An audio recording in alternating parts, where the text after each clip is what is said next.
Xatırlayırsa, tam bir il öncə Rusiya tərəfi məsələ Biden administrasiyasını da eynən Avropa İttifaqı kimi tənqid edirdi. Bəli. Çünki o zaman Biden administrasiyası da Ukraynaya bir mənalı dəstək verirdi və əslində Ukraynaya verilən dəstəyin və yardımın əsas yükü də Amerika Birləşmiş Ştatlarının üzərinə düşmüşdü. Donald Trump yenidən hakimiyyətə qayıdandan sonra bu rollar dəyişməyə başladı və faktiki olaraq Avropa özü ciddi təhlükəsizlik təhdidlərindən üz-üzə qaldı. Ona görə də Avropanın hal-hazırki sərt mövqeyini və Rusiyaya qarşı barışmaz davranışını anlamaq mümkündür. Yəni, burada bir məntiq də var. Çünki Rusiyanın qarşısı Ukraynada alınmasa və Rusiya istəklərini əldə edə bilsə, o zaman artıq Avropanın özünün təhlükəsizliyi ilə bağlı ciddi suallar ortaya çıxacaq. Belə ki, 80 ildən bəri komfort həyata alışmış və öz təhlükəsizliyini də Amerika Birləşmiş Ştatlarına həvalə etmiş bir qitədən söhbət gedir. Baxmayaraq ki, iqtisadi resurslar və maddi imkanlar hədsiz dərəcədə yüksək olsa da, amma silahlanma... Ehtiyac görünməyib yəni buna. Yəni, Amerika Birləşmiş Ştatları onlara təhlükəsizlik təminatı verdi. Onların əvəzində belə deyək də, Jobut desək, döyüşdüyünə görə onlar buna vəsait yatırmağı çox da məqbul hesab eləməyiblər. İndi Trump yenidən qayıdandan sonra acı reallıqlarla üz-üzədirlər və ona görə də həm hərbi xərcləri artırırlar və demək, öz potensiallarını genişləndirmək və ordularını yenidən qurmağa çalışırlar. Xüsusilə də bu Almaniyaya aiddir. Digərlərində bu və ya digər formada bu məsələlər həll olunub.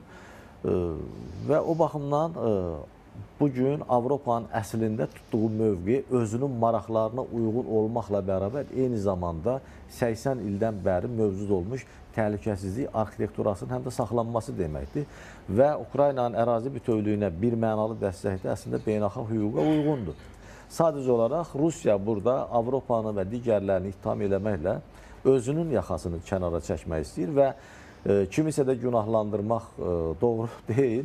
Ən azı bu savaşın başladan Rusiyadır və bunu güya ki, bəzən belə bir fikirlər də ortaya atılır ki, güya Rusiya qızışdırıldı, onun maraqlarına toxunuldu və s. Ona görə Rusiya Ukraynaya hücum etmək məcburiyyətində qaldı. Axı biz savaş öncəsi bir neçə il davam edən Rusiya tərəfindən manipulyasiyalar, psixoloji demək, baskılar və eyni zamanda təbliğat.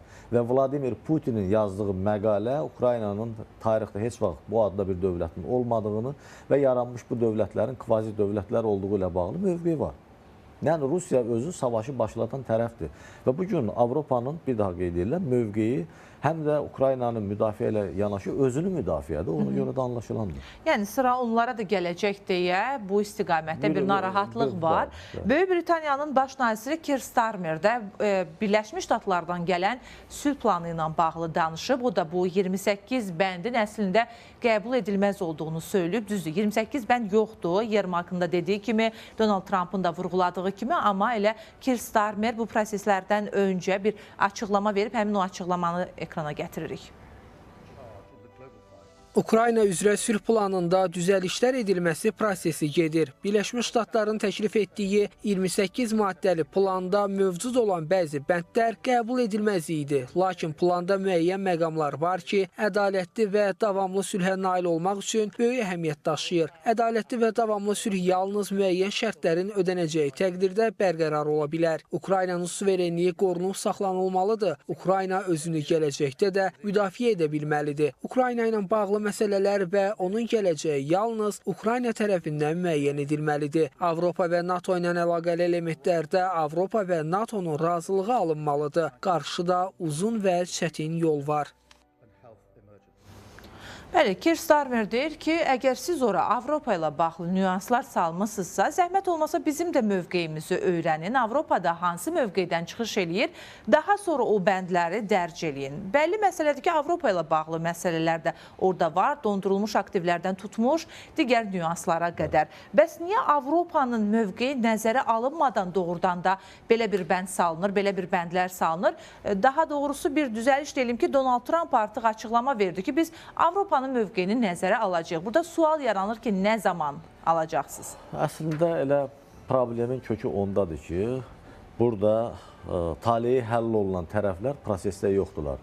Rusiya və Amerika Birləşmiş Ştatları faktiki olaraq həm Ukraynanın, həm də Avropanın taleyini iki tərəfli qaydada həll eləməyə çalışırlar və biz bunun ilk elementlərini telefon danışıqları olduğu zamanla bərabər xüsusilə də Alyaskada keçirilən görüşdə biz gördük. Orada keçirilən demək təxminən 3 saatlıq qapalı bir görüş və orada hansı razılaşmaların olması ilə bağlı da tam məlumatın olmadığını biz gördük. Amma eyni zamanda bu görüşdən sonra verilən açıqlamalar müəyyən ipucuda verirdi ki, məhz həmən görüşdən sonra Avropa liderləri Zelenski ilə birlikdə NATO baş katibi və Avropa Komissiyasının rəhbəri olmaqla Amerika Birləşmiş Ştatlarının Vaşinqtona səfər edilər və orada Donald Trumpın mövqeyində müəyyən dəyişikliklərə nail olmağa çalışdılar. Avropanın hal-hazırki mövqeyi məhz budur. Avropa təbii olaraq bəyan edir ki, onun məsələsi həll olunursa və Ukrayna məsələsi həll olunursa, o zaman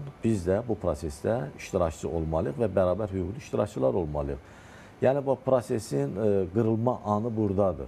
Doğrudur, bu 28 maddəli plan öz-özlüyündə Ukrayna üçün məqbul olmasa da, amma bütün hallarda burada müsbət bir element var ki, Ukrayna savaşının dayandırılması ilə bağlı axırı ki, nə isə bir sənəd ortaya qoyuldu.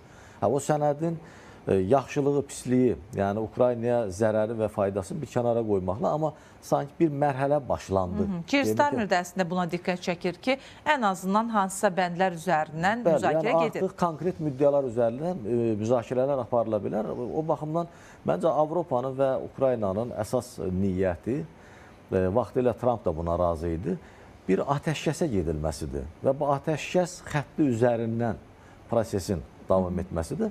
Rusiya bunu qəbul edəcəkmi? Düşünmürəm. Açıqcası Rusiyanın əslində bugün ən böyük özlərinin də demək baxımından yanaşsaq, güzəşti Zaporojye və Xerson vilayətlərinin hələ işğal olunmamış ərazilərindən imtinaları ilə bağlı ola bilər.